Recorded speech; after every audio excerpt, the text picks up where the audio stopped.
श्वेता, धन्यवाद. Good morning. 11चं bulletin आहे. सविस्तर बातम्या बघायच्या आहेत. सुरुवात हेडलाईन्स. हेडलाईन्स प्रायोजक राम बंधू आचार, आपला टेस्ट पार्टनर.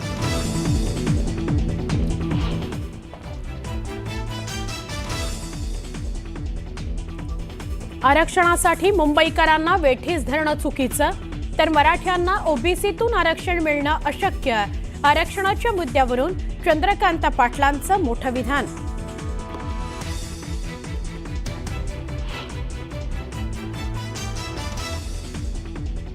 राजकीय आरक्षणाकरता धडपड सुरू आहे, मात्र कायद्याच्या कचाट्यात अडकू शकतात. तर मराठा समाज जातीनं मागास नाही. मंत्री चंद्रकांत पाटलांचं जरांगेंच्या आरक्षणाच्या आंदोलनावरून परखड मत.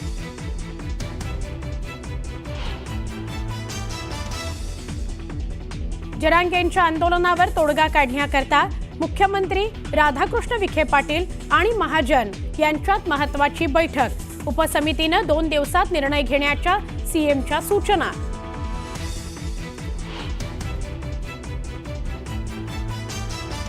जरांगेंच्या उपोषणाचा आजचा 3रा दिवस.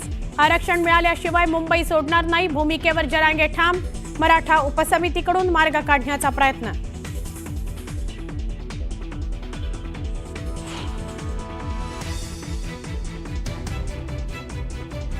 सीएसएमटी बाहेर मराठा आंदोलनाच्या 3ऱ्या दिवशी मराठा बांधवांची तुफान गर्दी. काही आंदोलकांकडून भर रस्त्यात आंघोळ.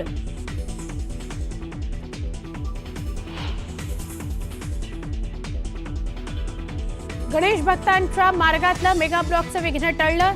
भाविकांना बाप्पाचं दर्शन सुरळीत घेता यावं याकरता मध्य आणि हार्बर रेल्वेवरचा मेगा ब्लॉक रद्द.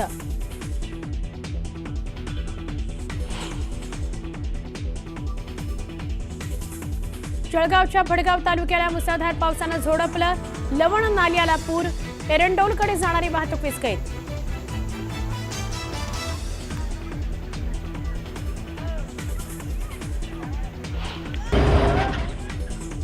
यवतमाळ जिल्ह्यात बोरी अरबमधल्या अडाण नदीच्या प्रवाहातून रस्ता पार करणं युवकाच्या जीवावर. बोरी अरबमधल्या भागातली घटना.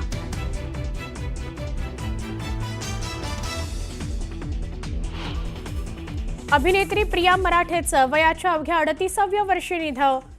कॅन्सरशी सुरू असलेली तिची झुंज ठरली अपयशी. मराठी चित्रपटसृष्टीवर शोककळा.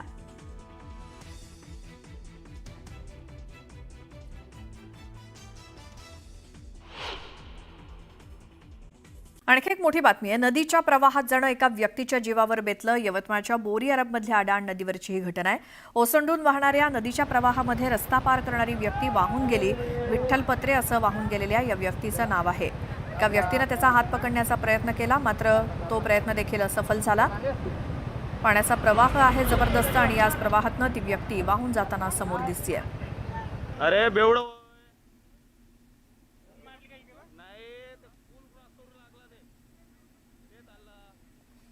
जळगावच्या भडगाव तालुक्यातील गुढे जुवारडी या परिसरात मुसळधार पाऊस कोसळलाय. एरंडोल येवला या राज्यमार्गावरील गुढेजवळ असलेल्या लवण नाल्याला पूर आला. त्यामुळे 2 तास इथली वाहतूक विस्कळीत झाली होती.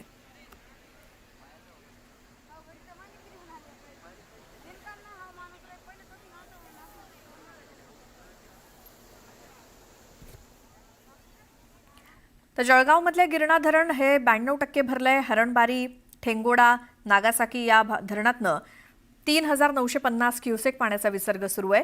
चाळीसगाव तालुक्यातील 22 खेड्यांची मदार असलेल्या मन्याड धरण 19 ऑगस्ट रोजीच पूर्णपणे भरलंय.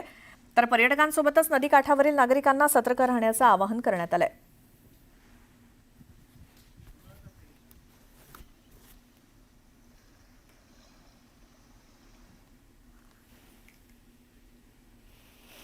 चाळीसगाव तालुक्यातील कळमडू, राजमाने, आभोणे, पोहरा या परिसरात देखील ढगफुटी सदृश पावसानं कहर केला. अचानक झालेल्या या मुसळधार पावसामुळे नारळी नदीला पूर आला आणि राजमाने, धामणगाव आणि शिदवाडीकडनं कळमडूकडे येणाऱ्या 3ही रस्त्यावरील वाहतूक तब्बल 4 तास ठप्प झाली होती. गेल्या 8 दिवसांपासून मुसळधार पावसाचा जोर सुरू असून पावसामुळे शेतात पाणी साचलंय. त्यामुळे कपाशी पिकाचं मोठं नुकसान झालंय.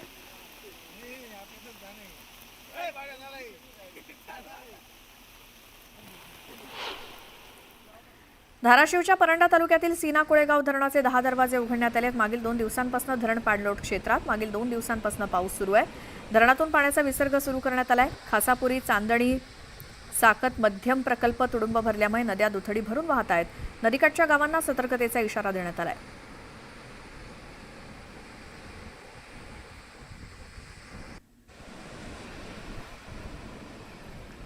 आणि आता या बुलेटिनमध्ये बघूयात बातम्या सुपरफास्ट.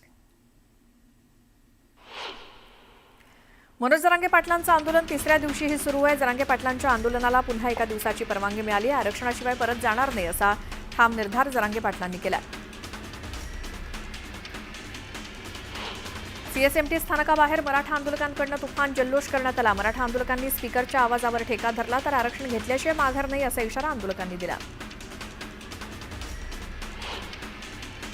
आंदोलनाच्या तिसऱ्या दिवशी मराठा आंदोलकांनी आजही मुंबईच्या सीएसएमटी स्थानकात गर्दी केली. मराठा आरक्षणाच्या मागणीसाठी मोठ्या संख्येनं आंदोलक मुंबईत दाखल झाले.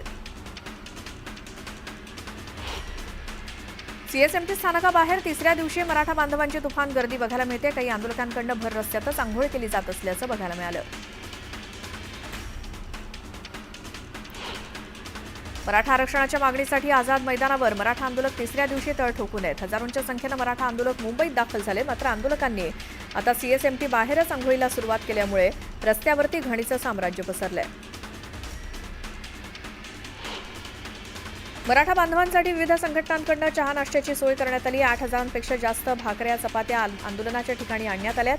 वाशीच्या सिडको एक्झिबिशन सेंटरमध्ये सुद्धा आंदोलकांसाठी नाश्त्याची सोय करण्यात आली.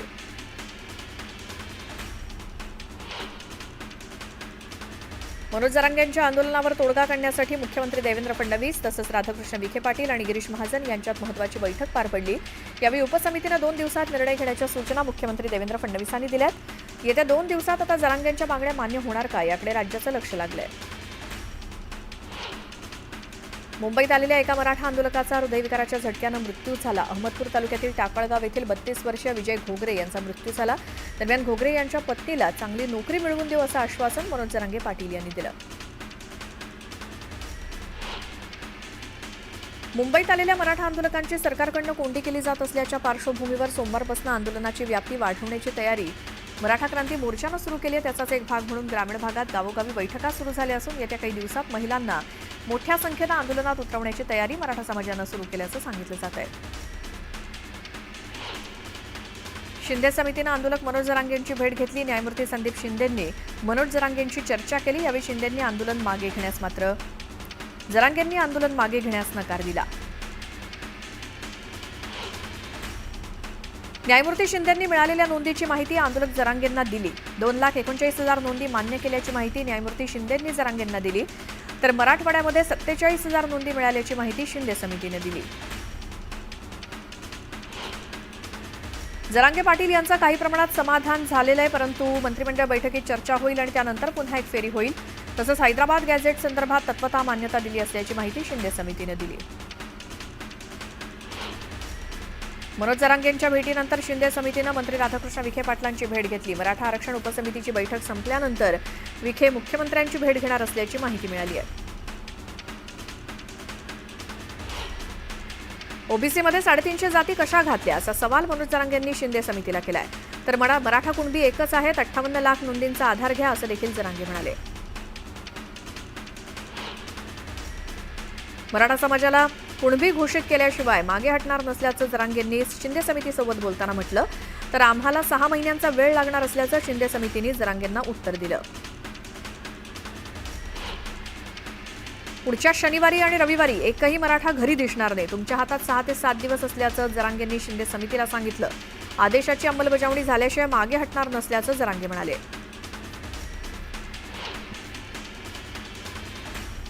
उद्यापासून प्रमाणपत्र वाटपाला सुरुवात करण्याची मागणी जरांगेंनी केली. 17 हैदराबाद गॅझेटियरनुसार प्रमाणपत्र देण्याची मागणी जरांगेंनी शिंदे समितीकडे केली आहे. बॉम्बे आणि औंध गॅझेटियरला वेळ देण्यास तयार असल्याचं जरांगे म्हणाले. तर पण हैदराबाद आणि सातारा गॅझेटियर लागू करण्यासाठी वेळ देणार नसल्याचं जरांगेंनी सांगितलं.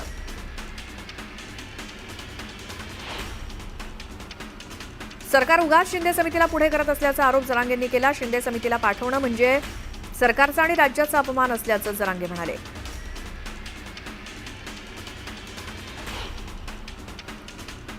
अवघ्या आठवड्याभरात सोनं 3,000 रुपयांनी तर चांदी 3,500 रुपयांनी महागली आहे. सराफा बाजारात 24 कॅरेट सोन्याची किंमत प्रतितोळा 1,02,388 रुपये झाली, तर सोनं अवघ्या 8 दिवसात 26,000 महागलंय. गोकुळनं येत्या 1 सप्टेंबरपासून म्हैस आणि गाय दूध खरेदी दरात प्रति लिटर 1 रुपयाची वाढ करण्याचा निर्णय जाहीर केला. या दरवाढीमुळे गोकुळच्या म्हैस आणि गाय दूध उत्पादकांना महिन्याकाठी सुमारे 4.5 ते 5 कोटींचा जादाचा दर मिळणार आहे. सद्यस्थितीत गोकुळ दुधाच्या विक्री दरामध्ये कोणतीही वाढ करण्यात आलेली नाही. रविवार सुट्टीचा दिवस असल्यामुळे लाखोंच्या संख्येनं गणेश भक्त गणपती दर्शनासाठी मुंबईत येत असतात. त्यामुळे मध्य रेल्वेनं आजचा ब्लॉक रद्द करण्याचा निर्णय घेतलाय. ब्लॉक रद्द केल्यामुळे गणेश भक्तांना दिलासा मिळालाय. नोकरदारांना निवृत्तीनंतर मिळणाऱ्या पेन्शनबद्दल कर्मचारी भविष्य निर्वाह निधी संस्थेनं मोठा निर्णय घेतलाय. आता 6 महिन्यांपेक्षा कमी काळ नोकरी केली असेल तरीही ती व्यक्ती पेन्शनसाठी पात्र असेल. महिनाभर काम केलेल्या व्यक्तीला देखील ईपीएसचा लाभ दिला जाणार आहे.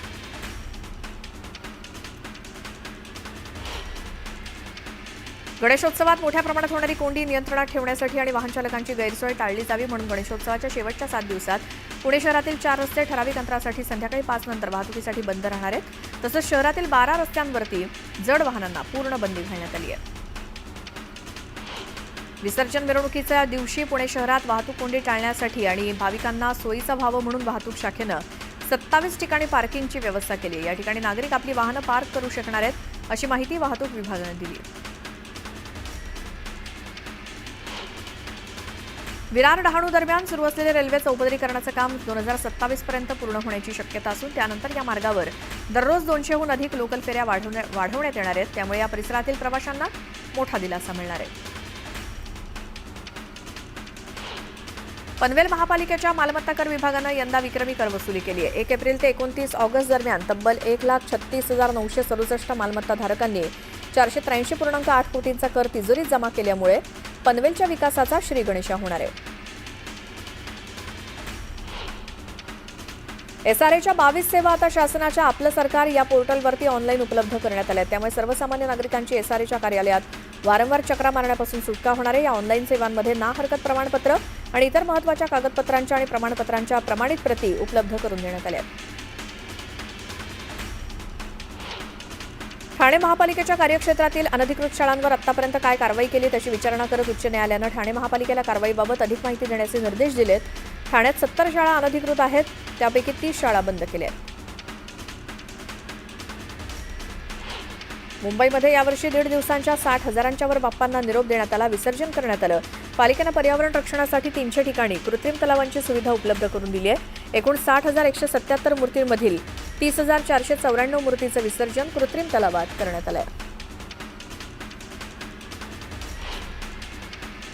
इयत्ता 11वीच्या प्रवेश प्रक्रियेत सध्या सर्वांसाठी खुली प्रवेश फेरी सुरू आहे. या प्रवेश फेरी अंतर्गत निवड झालेल्या विद्यार्थ्यांना प्रवेशासाठी आता मंगळवारपर्यंत मुदतवाढ देण्यात आली, अशी माहिती माध्यमिक आणि उच्च माध्यमिक शिक्षण विभागाने दिली.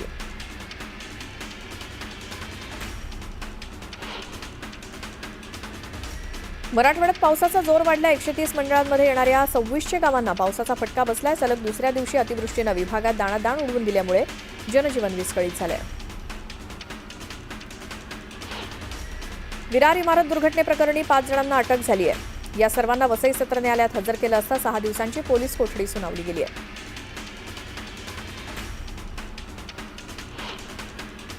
अंबरनाथ पूर्वेच्या एका इमारतीत भीषण आग लागली. गॅलरीमध्ये ठेवलेल्या वॉशिंग मशीनला आग लागल्याची प्राथमिक माहिती मिळाली आहे.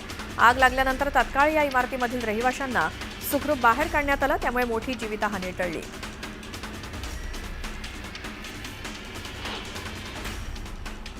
या बातम्यांचा या बुलेटिनमध्ये एक छोटासा ब्रेक घेऊन लगेच परत येऊयात.